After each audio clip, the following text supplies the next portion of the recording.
Nako, eto naman, pasintabi lang po sa mga nanay na nanonood kasama ang kanilang mga anak. Huwag po nating tularan ang trending video na ito kung saan makikita kung paano pinagtulungan ng mga kababaihan ng isang babaeng umano'y kabit. Para sa kabuong detalye, alamin natin sa report ni RH44, Vien Dacles.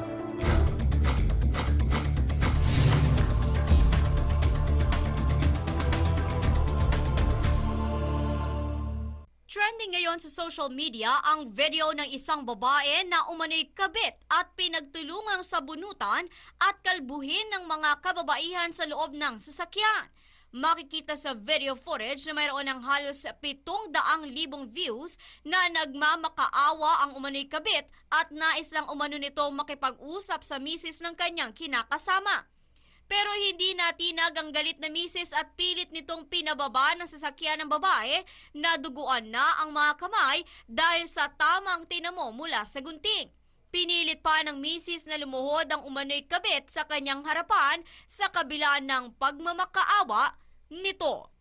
Para sa MBC Network News, RH44, Vien Dacles, naglilingkod sa pagbabalita. I-like po ang page ng DZRH News Television para updated at i-share ang trending news na balitang ito para mas marami ang makabalita. At mag-comment para alam namin ang opinion mo.